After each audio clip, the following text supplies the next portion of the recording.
Welcome back to ZNGP Today. Marc Márquez says the technical pivot that unlocked his extraordinary 2025 run didn't arrive on race day at Aragon. It came in the post-race test. Small but decisive setup changes, bringing his Desmosedici closer in geometry to the rest of the Ducati stable, transformed a nervous, edgy machine into one he can ride calmly and consistently. The result: a season-defining streak and a huge championship cushion. VR46 boss Uccio Salucci explained the technical tweak that helped Marc Márquez dominate at Balaton Park. Ducati's factory team deliberately moved against the usual short bike trick and used a longer swing arm. The change shifted the axle rearwards, traded a bit of rear grip for greater front-end stability under braking and, Salucci argues, unlocked the GP25's potential in Balaton's tight chicanes. After a strong Hungarian weekend, reigning champion Jorge Martin says he's feeling revived, not just by pace, but by purpose. The Spaniard stormed through from a difficult qualifying to finish fourth at Balaton, and he believes the work of turning Aprilia into a race-winning package gives him more motivation than the simpler task of collecting wins on Ducati. Fabio Quartararo used the Balaton paddock to underline a practical reason for Yamaha to keep Jack Miller at Pramac in 2026 V4 experience. With Yamaha about to put a V4 prototype on track at Misano, Quartararo argued having at least one rider in the garage who already knows V4 behavior is a real asset for the factory's switch or not decision. Don't forget to click subscribe button and the bell icon for MotoGP news update.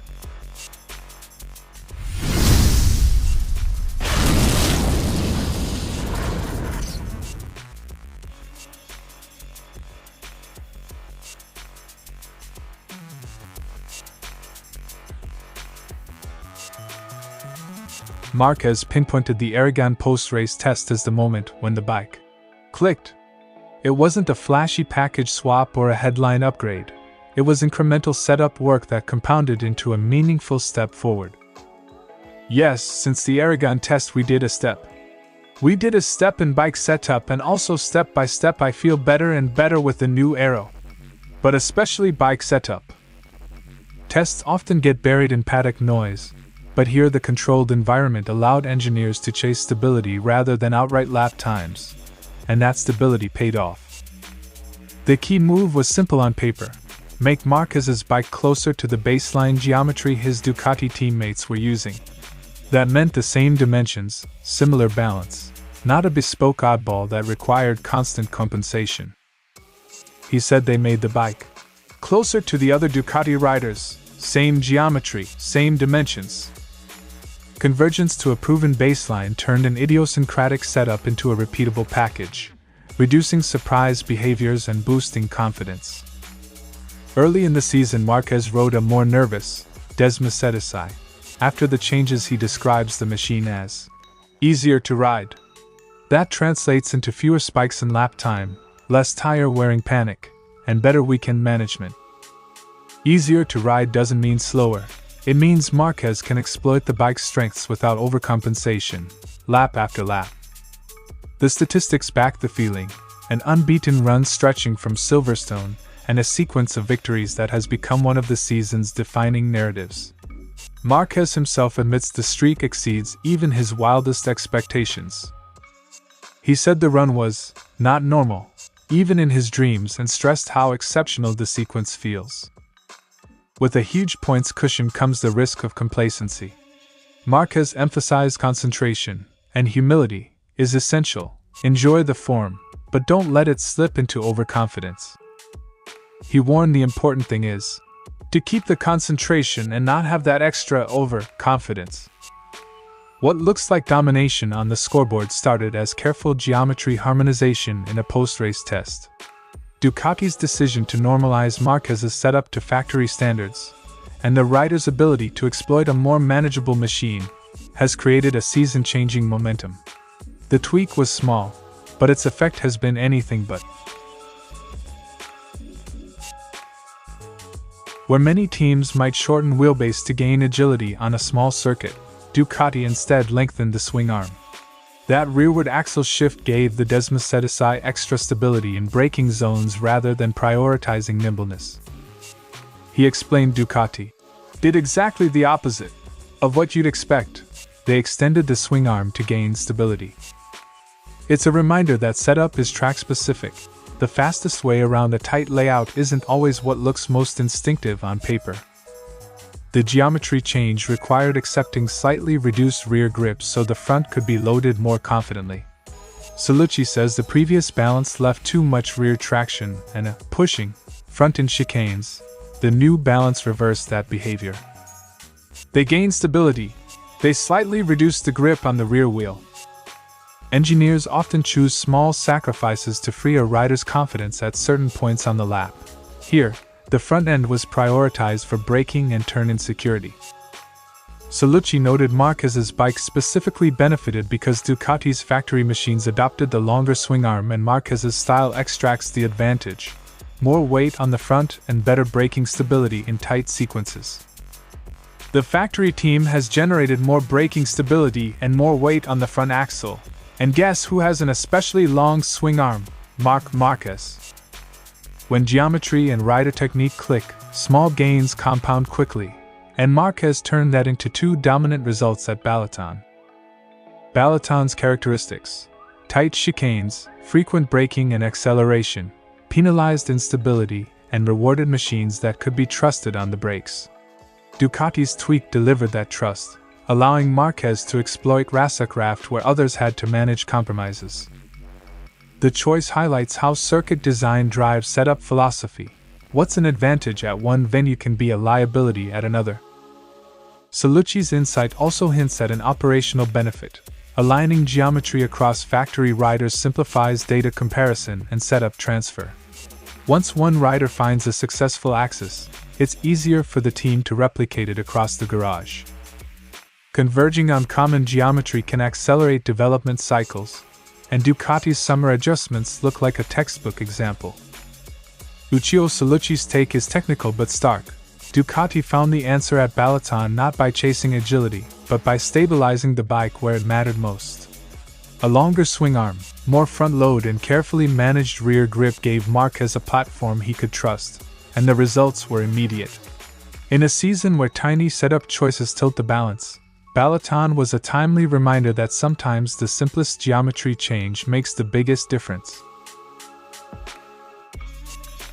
Martin cut through the Balaton field and ran a solid 26-lap rhythm on a tricky circuit, a performance that convinced him his form is returning after a season disrupted by injury and adaptation. "I think today I feel like I'm back, personally. I could set a strong pace for 26 laps, which is not easy on a tricky track."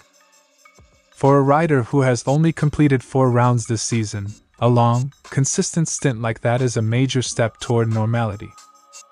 Martin accepts he still needs time to fully adapt to the RSGP, but he's optimistic because the bike is much better than last year, and the components are coming together.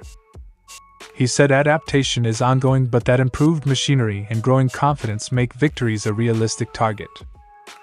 That blend of patience and clear progress is exactly what teams want from a rider rebuilding rhythm.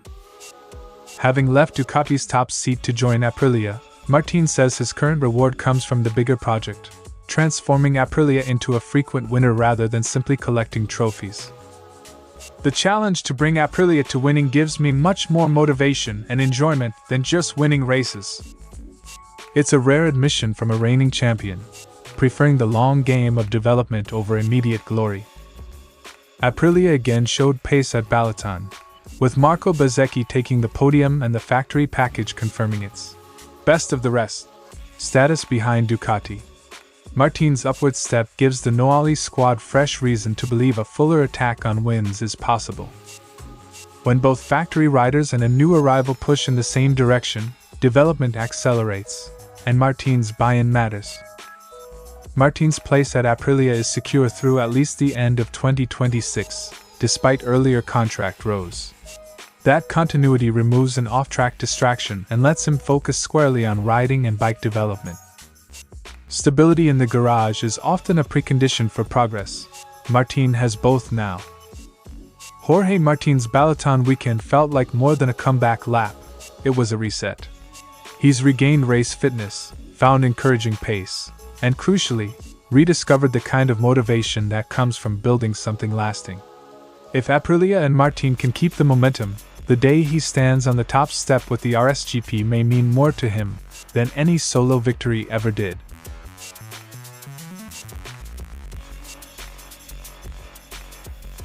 Quartararo said Miller brings valuable knowledge of V4 machinery from prior spells on other manufacturers' bikes, experience the rest of the Yamaha lineup mostly lacks.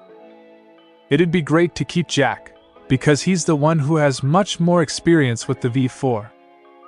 In a development year, seat choices are about more than results. They're about who can accelerate learning when the new hardware appears. Yamaha is preparing a public V4 outing at Misano, and plans a longer-term evaluation of whether the V4 will replace the inline engine in 2026. Quartararo stressed that early rider feedback will be decisive. He argued that if the factory is to manage a V4 program, it needs at least one rider in the paddock already comfortable with that architecture. Wildcard tests and Monday sessions matter, but on-track race feedback during a season is often the faster teacher. Yamaha has confirmed the V4 prototype will be ridden at Misano, wildcard, and Quartararo will sample it in the post-race test. That schedule makes Promac's 2026 lineup strategically important. Whoever sits at Pramac next year could be pivotal in bridging factory development and regular race data. Quartararo noted that other Pramac candidates give mixed V4 pedigrees. Alex Rins has limited Honda V4 experience. Toprak Razgatlioglu hasn't ridden MotoGP machinery. Miguel Oliveira has V4 time but faces other career options. That mix strengthens the case for keeping one proven V4 rider. When a factory prepares a platform shift, teams prize continuity and specific technical experience, sometimes over raw championship points. Beyond personnel, Quartararo urged Yamaha to concentrate development on a single clear objective, ideally the V4, rather than diluting effort between two parallel programs. He argued that split focus risks leaving both projects short. They have to focus on one thing. I hope they are fully focused on the V4. That's a common factory dilemma: chase the future or squeeze more from today's package. Rider input often swings the boardroom decision. Quartararo's Balaton intervention was equal parts personnel advice and strategic nudge. Keep Miller for his V4 experience, and give the V4 program a singular push. With Misano due to host the V4 prototype and Yamaha's public tests imminent, the coming weeks look set to determine whether Miller's knowledge becomes a key asset or merely a nice-to-have. Thanks for watching ZNGP Today, and this is your MotoGP news update. And see you next time!